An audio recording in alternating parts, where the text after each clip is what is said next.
দেশে বিদেশে যে যেখানে আছেন, আসসালামু আলাইকুম। আপনি দেখেছেন আমাদের অ্যাটর্নি জেনারেল অফিস থেকে যখন আওয়ামী লীগকে নিষিদ্ধ করা একটা দাবি উঠেছে হাইকোর্টে, সে অফিস থেকে এটার প্রতিবাদ করা হয়েছে, এটার বিপক্ষে দাঁড়িয়েছে। ব্যক্তিগতভাবে আমি মনে করি কোনো রাজনৈতিক দলকে নিষিদ্ধ করার পক্ষে আমি না, আনলেস আপনার যদি একটু সুশক্তভাবে জঙ্গি তৎপরতা, রাষ্ট্রবিরোধী তৎপরতা, কোট আনকোট যে বিভিন্ন পলিটিক্যাল পার্টি রেটরিক হিসাবে ইউজ করে, সেটা না। সত্যিকার অর্থে সেরকম থাকলে তাও প্রচন্ড সততার সাথে তদন্ত করে দেখে হয়তো এটা করা যেতে পারে। জেনারেল আমি অবাক হয়ে গেলাম ওনার এই কথাটা শুনে, যে ডক্টর আসিফ নজরুল ঢাকা বিশ্ববিদ্যালয়ের আইনের শিক্ষক, ওনার কাছ থেকে আমি এই ধরনের কথা আশা করি নাই। শুধু তাই নয়, এই যে এতটা বছর ওনার কত কথা শুনলাম দেশের স্বাধীনতা নিয়ে, গণতন্ত্র নিয়ে, কিন্তু ওনার কথার মাঝখানে কিন্তু এটার কোনো প্রতিফলন পেলাম না। ওনার বুঝলাম না উপদেষ্টার চেয়ারে বসেই ওনাদের কোন জাদু লাগলো যে ওনারা এখন আওয়ামী লীগের পক্ষে কথা বলতে শুরু করলেন। উনি বললেন আওয়ামী লীগকে বাতিল করার মতো উনি কিছু দেখছেন না, উনি এটার ব্যক্তিগত মতামত, উনিও কিন্তু ব্যক্তিগত মতামত দিচ্ছেন। অথচ ওনাদেরকে এখানে বসানো হয়েছে সেই বিশ্বাসে যে বিপ্লবী ছাত্র জনতা এবং সামগ্রিকভাবে বাংলাদেশের মানুষের কথা বলবে এবং তাদের ইচ্ছার প্রতিফলনে কাজ করবে। কিন্তু ওনারা এখানে ব্যক্তিগত মতামত দুজনেই দিলেন। উনি আইনের ছাত্র, তো ওনাকে আমি শুধু সামান্য একটা উদাহরণ দিই। আইনের শিক্ষক, ওনাকে আইনের ছাত্র ছিলেন, সেখান থেকে শিক্ষক। তো ওনাকে আমি একটা সাধারণ উদাহরণ দিই, কেন আওয়ামী লীগকে বাতিল করা যাবে না? হিটলারের নাজি পার্টিও তো একটা ঐতিহ্যবাহী দল ছিল, সেই 1920 সাল থেকে 1945 সাল পর্যন্ত। এবং হিটলারের এই নাজি বাহিনী, যে ন্যাশনাল সোশ্যালিস্ট পার্টি, এই নাজি বাহিনীর সংক্ষেপে সবাই জানতো হিটলারিজম হিসাবে। তাদের নীতি ছিল, তাদের মতাদর্শ ছিল হিটলারিজম বা হিটলার ফ্যাসিজম। এবং তাদের মতাদর্শের মাঝখানে সবচেয়ে যেটা ছিল কাল্ট অফ ভায়োলেন্স, মানে সন্ত্রাস নীতি। আর কি ছিল? অ্যান্টাইসেমিটিজম, মানে ইহুদি বিরোধী। তা শেষ পর্যন্ত 1945 সালে হিটলারের পতনের পরে, নাজির পতনের পরে, এই নুরেমবার্গ ট্রায়ালের মাধ্যমে এই নাজি বাহিনীর সমস্ত টপ লিডারদের বিচার করা হয়, তারপরে এই নাজি বাহিনীটাকে বাতিল করা হয়। শুধু তাই নয়, ইউরোপের বেশিরভাগ দেশেই কিন্তু ওই নাজির লোগোটা পর্যন্ত ব্যবহার করা নিষিদ্ধ। তাহলে একটু হিসাব করে মিলিয়ে দেখুন তো, নাজির সাথে হাসিনার এবং আওয়ামী লীগের সম্পর্কটা কি? Same thing. এই যে ডক্টর আসিফ নজরুলের কথা মতো ঐতিহ্যবাহী দল, কিসের ঐতিহ্য? সেই শেখ মুজিবের আমল থেকে ব্যাংক ডাকাতি, খুন, ধর্ষণ এবং জিআরবি জাতীয় রক্ষী বাহিনী তৈরি করে শেখ মুজিব 40 থেকে 60,000 জনগণ হত্যা করেছিল। তার মেয়ে এবং তার বংশধর যারা বাকি ছিল, বেঁচে ছিল, জাতির দুর্ভাগ্য। এই স্বৈরাচারী শেখ হাসিনা গত 15 বছরে, আমি তো তার সমস্ত কুকর্মের তালিকা দিতে গেলে ঘন্টাতেও শেষ হবে না। তাই যেহেতু অনুষ্ঠানটা ছোট রাখতে চাচ্ছে আমার কথা, তাই বড় বড় জিনিসগুলো দেখেন। সেই ভোট চুরি, প্রতিবার গায়ের জোরে দমন নিপীড়ন করে ক্ষমতায় থাকা, 2013 সালের 5ই মে 2.5 থেকে 3,000 হেফাজতের কর্মীদেরকে হত্যা করা, লগি বৈঠা দিয়ে হত্যা করা, 2009 সালে 57 জন সেনা অফিসারকে অত্যন্ত পরিকল্পিতভাবে স্বৈরাচারী শেখ হাসিনা হত্যা করে, এবং ভারতকে বাংলাদেশের সমস্ত সার্বভৌমত্ব এবং স্বাধীনতা কাগজে কলমে এবং সরজমিনে ভারতের হাতে তুলে দেয়।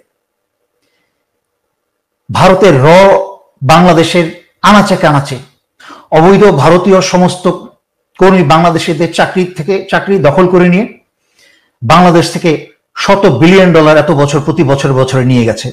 এবং সর্বশেষে 1,500 ছাত্র ছাত্রী শিশু জনতা হত্যা করেছে, গণহত্যা। 40,000-এর মতো আহত, 20,000-এর মতো অন্ধ, ডক্টর আসিফ নজরুলের এখনো আইনি শিক্ষাতে ওনার চোখে পড়ে না যে এরপরে ওনার আরো কারণ লাগবে যে কেন আওয়ামী লীগকে বাতিল করতে হবে? এবং উনি বললেন একটা সৎ এবং স্বতন্ত্র শক্তিশালী একটা তদন্তের মাধ্যমে যদি প্রমাণিত হয়, আর কি প্রমাণ চান আপনার? এবং আপনাকে তো বসানোই হয়েছে ওই কাজগুলো করার জন্য। আপনি কার কাছে সৎ এবং স্বতন্ত্র একটা তদন্তের জন্য? তদন্ত তো আপনিই করবেন। তাহলে কি বাতিল নিচে অন্ধকার? আপনাদেরকে বসানো হলো কি স্বৈরাচারী হাসিনার গীত গাইতে, তাদের পক্ষে কথা বলতে? তাই আমি বুঝতে পারছি না আপনাদের এই নিয়োগগুলো আসলে কারা দিয়েছে, কাদের মাধ্যমে হয়েছে। এই বিপ্লবী আপনাদের কথাবার্তায় তো বিপ্লবী ছাত্রদের নিয়োগ হতে পারে না। এটা কর্মের অপেক্ষায় আছি, দেখার অপেক্ষায়, কিন্তু কোনো কর্ম দেখছি না। আইনের মানুষ, আইনের শিক্ষক ঢাকা বিশ্ববিদ্যালয়ের ডক্টর আসিফ নজরুল কে বলছি, আপনি তো আইনের শিক্ষক, অনেক ছাত্র বানিয়েছেন। Justice delayed is justice denied. You are denying the justice by delaying it, by delaying the process. Not only that, আপনি আবার উল্টা আওয়ামী লীগের সাফাই গাইছেন, যা সম্পূর্ণ এই বিপ্লবী চেতনা বিরোধী কথাবার্তা। দয়া করে ছাত্ররা তোমরা সচেতন হও, জনগণরা আপনারা সচেতন হন। ভয়ঙ্কর শয়তানের ছায়া কিন্তু এখনো কাটে নাই, চারিদিকে প্রতি কর্নারে কর্নারে, তাই হুঁশিয়ার। প্রিয় দর্শক শ্রোতা, ইতিমধ্যে দেশের ক্রান্তিকালে সেনাবাহিনী দিনরাত পরিশ্রম করছে, এমনটাই মন্তব্য করছেন বাংলাদেশ সেনাবাহিনী সেনাপ্রধান জেনারেল ওয়াকারুজ্জামান। দেশ ও জাতির স্বার্থে সেনাবাহিনী কাজ করে যাচ্ছে বলে জানিয়েছেন সেনাপ্রধান জেনারেল ওয়াকারুজ্জামান। তিনি বলেন, দেশের ক্রান্তিকালে সেনাবাহিনী দিনরাত পরিশ্রম করছে। রোববার 1 ডিসেম্বর সশস্ত্র বাহিনী দিবস উপলক্ষে বীর মুক্তিযোদ্ধা সেনা সদস্যর সংবর্ধনা ও সেনাবাহিনীর শান্তিকালীন পদক প্রদান অনুষ্ঠানে তিনি এ কথা বলেন। সেনাপ্রধান বলেন, আমরা যেন দেশ জাতিকে একটি ভালো ও নিরাপদ জায়গায় নিয়ে যেতে পারি, সেজন্য কাজ করে যাচ্ছি। দেশের যে পরিস্থিতি চলছে সেখান থেকে কিভাবে বেরিয়ে আসা যায় সেভাবে আমরা কাজ করছি।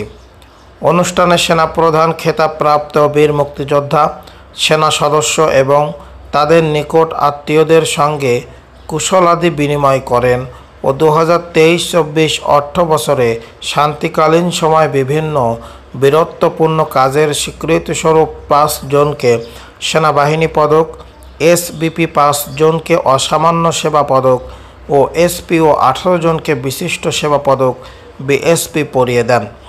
এর আগে অনুষ্ঠানের শুরুতে খেতাবপ্রাপ্ত বীর মুক্তিযোদ্ধা সেনা সদস্যর মহান মুক্তিযুদ্ধকালীন বীরত্বগাথা এবং শান্তিকালীন পদকপ্রাপ্ত সেনা সদস্যদের প্রশংসনীয় কর্মকাণ্ডের সারসংক্ষেপ তুলে ধরা হয়। প্রসঙ্গত, দেশের স্বাধীনতা সংগ্রামে বীর মুক্তিযোদ্ধা সেনা সদস্যদের অবদানকে চিরস্মরণীয় করে রাখতে প্রতি বছর সেনা সদর ও সংবর্ধনা অনুষ্ঠানের আয়োজন করে থাকে। প্রিয় দর্শক শ্রোতা, ইতিমধ্যে আপনারা সবাই জানতে পেরেছেন দেশের ক্রান্তিকালে সেনাবাহিনী দিনরাত পরিশ্রম করে যাচ্ছে। প্রিয় দর্শক শ্রোতা, ইতিমধ্যে ব্যর্থ হলে কারোরই অস্তিত্ব রাখবে না খুনি হাসিনা, এমনটাই মন্তব্য করেছেন সার্জিস। জুলাই শহীদ স্মৃতি ফাউন্ডেশনের সাধারণ সম্পাদক ও বৈষম্য বিরোধী ছাত্র আন্দোলনের অন্যতম সমন্বয়ক সার্জিস আলম বলেছেন, খুনি হাসিনা ও তার দোসররা সব দিক দিয়ে চেষ্টা করেছে, আমরা যেন সফল না হই। কোনোভাবে যদি আমরা ব্যর্থ হই, আমরা এখানে যারা রয়েছে তাদের কারোরই অস্তিত্ব খুনি হাসিনা রাখবে না। শনিবার 30 নভেম্বর সকালে ময়মনসিংহ নগরের টাউন হলের তারেক স্মৃতি অডিটোরিয়াম জুলাই অভ্যুত্থানের শহীদ হওয়া বিভাগের 55 জনের পরিবারকে 5 লাখ টাকা করে আর্থিক অনুদান বিতরণ অনুষ্ঠানে তিনি এসব কথা বলেন। তিনি বলেন, কালো শকুনদের চক্রান্ত এখনও থামেনি।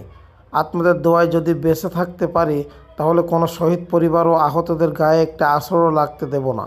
শহীদ পরিবার ও আহত ভাইদের কাউকে দুর্দশাগ্রস্ত জীবনযাপন করতে হবে না।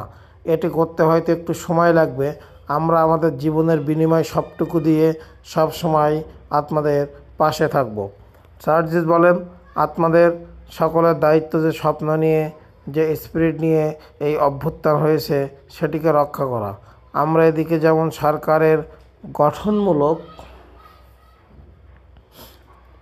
সমালোচনা করব, অপরদিকে প্রশাসন সহ সকল স্তরে সার্বিক কাজে সহযোগিতাও করব।